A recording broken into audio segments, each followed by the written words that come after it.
Welcome, everybody.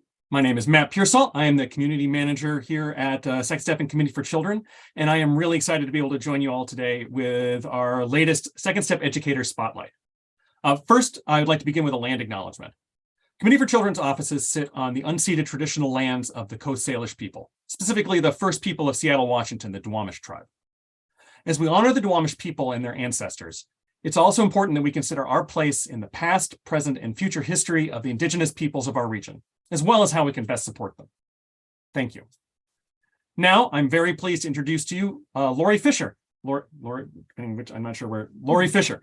Lori is the elementary school counselor, is an elementary school counselor in Windsor Central School District in Windsor, New York. Lori is also the elementary school counselor team lead for the district and is, fun fact, one of the founding members of the Second Step Educator community. So Lori, thank you so much for joining us today. Thank you so much for having me. I'm so thankful to be here. So this is a chance for us to kind of get a chance to hear a little bit about the work that Lori is doing to support student social emotional learning. And I'd like to kick this off by finding out a little bit about how you ended up here on this live stream today. How did you become a Second Step Educator? Well, it's a fun question, fun answer I have for you. I've actually been on and off a Second Step Educator for over 15 years. I was really lucky. My first position out of graduate school, I landed in a great elementary school and started with a veteran counselor. We were splitting a larger building and she was already doing Second Step. So that was nice to have her to learn from. And back then we were with the one of the older traditional kit models, and she and I were working on lessons, putting them into PowerPoint presentations to make them a little more interactive. So advanced and forward thinking. Yeah, she was very tech savvy for 15 years ago. I'm pretty impressed that we had PowerPoint. So we were splitting the building. So I would, each year we would switch grade levels. So like one year I was K2-4, and then I would move up with the 1-3-5 and kind of keep that same cohort of students. So we were actually teaching all the classrooms K-5. A few years in, unfortunately, we had some budget constraints, and she actually got moved to a high school position. So I needed to take over the whole building, which was a lot of class lessons for me to be teaching on my own. But we had such a strong foundation of teaching Second Step over the years that we worked out like a collaboration with our homeroom teachers that I would teach a lesson, and then the classroom teacher would teach the next lesson the following week, and then I would come back and pick up on the third lesson. So it was really wonderful to have that collaboration with our teachers and have them teaching the lessons and being more actively involved. So they were, learning that consistent language and like implementing that anticipate, reinforce, reflect cycle. So it turned out really nicely in the long run. And then I took 5 years off from being an educator and really focused on raising my two sons. And I came back 5 years ago and landed here in Windsor, which has been wonderful. And when I moved into my first office here, I found kindergarten, first, second, and third grade Second Step boxes. And I was like, oh, and so started teaching those here at my elementary school, and then got the rest of our team on board. Like, let's, get this across our whole district. And then we decided once we got kindergarten through 3 pretty settled in, a couple of years ago, we said, let's add on 4 and 5. So now we're teaching in all of our buildings, kindergarten through 5th grade.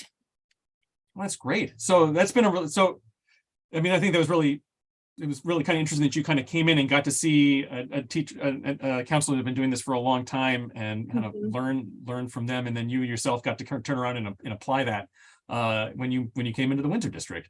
Yeah, it's really awesome.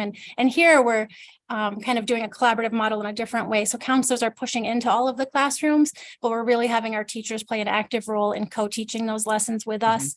The teachers have that day-to-day knowledge of situations that arise or strong emotion students had, and they're really jumping in and helping with those lessons, helping with the turn and talks, really applying that everyday knowledge they have of the students to our lessons. So that's been a really wonderful collaborative model here.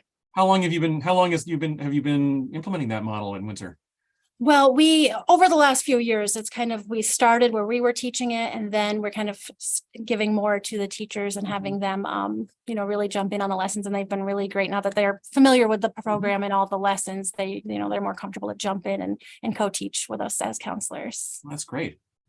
So I know you've got a lot of different stuff that you and your colleagues are working on. Is there something in particular that you're doing right now to support your students that you're really excited about? Yeah, one of the things our counseling department has kind of tackled over the last couple of years is really taking our SEL interventions and framing them in that tiered model of intervention. So really looking at what are our SEL interventions at tier 1, what are they at tier 2, what are they at tier 3, and then also applying a data-driven decision-making model to that. So looking at tier 1, like second step, I always say, like, that's our foundation of tier 1. Every student is learning these social emotional skills. But then we also do a daily social emotional check-in with all of our students to kind of keep a gauge on how they're doing day to day. Allows us to counselors or teachers to check in when they see a student might, not be doing so well first thing in the morning. And then the other thing to really kind of have more data in terms of counseling and SEL interventions is we're doing a universal SEL screener.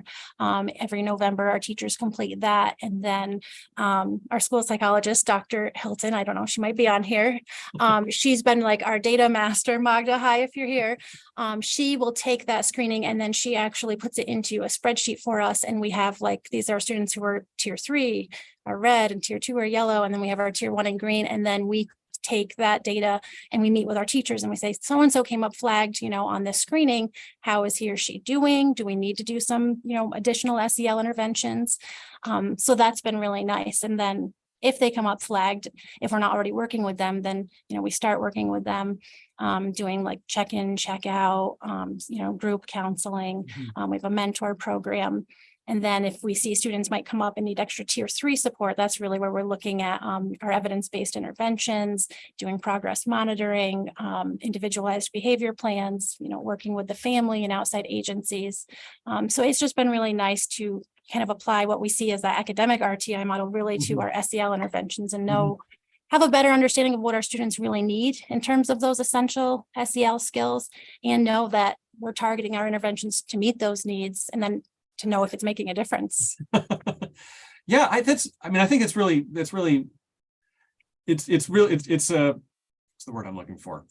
It's a real nice opportunity that you have. That's not the right word, but I'll go with it. The nice opportunity to have to really kind of build that thoughtful multi-tier progression for supporting your students. For that, I'd love to know a little bit more about the tier 1 stuff that you're doing alongside Second Step. What is the daily check-in, check-outs that you're doing, or Sure. the daily check-in? So we are using a program called Rhythm. And we have a subscription to Rhythm. We received a grant, and thank you, Dr. Hilton, for working so hard on that. So we received a grant that allowed us to purchase this program. And basically, it looks a little different depending on the grade levels. But for first and second grade, it's just a 2 question digital check-in, and it has emojis, and it can be read to them. But it says like, "How are you feeling today?" It has like the 5-point scale of emojis, and they can pick that. And then for the older kids, it has several questions. How's it feeling in your mind today? How's it feeling in your body today? How's it going? How's your social life going? So basically, it's just a quick check-in. And then it's really neat because it's kind of ties into the zones of regulation that, based on the students' answers, will kind of put them in a different zone. So maybe if they're more low energy, it actually assigns them a quick little like SEL micro lesson to give them like more energy. Or if they come in like at a higher level and more elevated, it'll actually maybe assign them like a deep breathing video or a mindfulness video. So it's been really neat. And to see that they're learning to identify their emotions on a daily basis. And then the teachers can see their whole class and which like kind of zone that they're in, and they can see students who need support. Older students can type in messages and say, like, I've gotten messages like, "Can I talk to Mrs. Fisher today?" And I can see the whole building. So it's just a really nice way for teachers to see who might need a little support early in the day, kind of intervene there, talk with them, or call me if, they need to have a more private conversation, and kind of check in with our kids that way proactively. And what is the SEL screener that you're using? We are using, so it's from the Basque, which Mhm. is, you're probably familiar with that. And it's their behavioral and emotional screening system. Okay. So that's just 10 questions that teachers fill out on each student, in terms of different behaviors that they're seeing, like rarely, occasionally, frequently. And from that teacher screening, it will give us an idea of which students, might need a little extra support. And if we move to tier 3, then we do the full Basque, which is Mhm. like, a longer Yeah. set of questions and rating scale. Cool. But it's been really good. The thing that's been really nice about using the BESS and the Basque is that some of those kids with internalizing behaviors that kind of fly under the radar, you might not know. I've definitely had some kids that come that are flagged for that. And then for their conversations, maybe they are struggling more with anxiety or feelings, of depression or sadness. So it's been really good to kind of catch some of those under the radar kids who aren't acting out. Maybe they're not Yeah. externalizing, but they are going through something and need a little support. That's great. So you have this, from what sounds, from where I'm standing, what it sounds like this really awesome, robust social emotional learning kind of program that you've got across your district, where you've got Second Step providing the structure for the tier 1, and you've got these check-ins, and you've got the counselors and the teachers working together, and you've got a really nice ladder up to tier 2 and tier 3.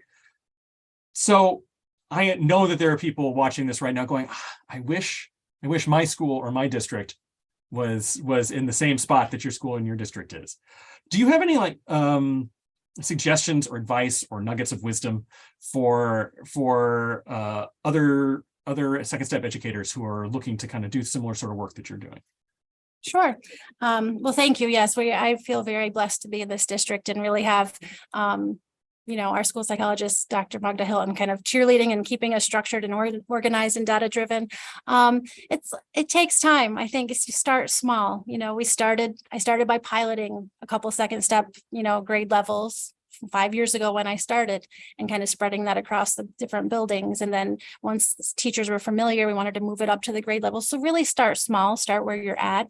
If you're not doing Second Step yet, there are tons of free resources on the website. There's all the community rebuilding units, advisor activities. When we were looking to incorporate the digital curriculum, obviously we didn't want to make a big purchase without knowing anything, knowing a lot about it. So we signed up for that free trial. So then all of our counselors were able to log in, and we piloted some of those digital lessons with different grade levels before we decided to make that decision as a district. So start small.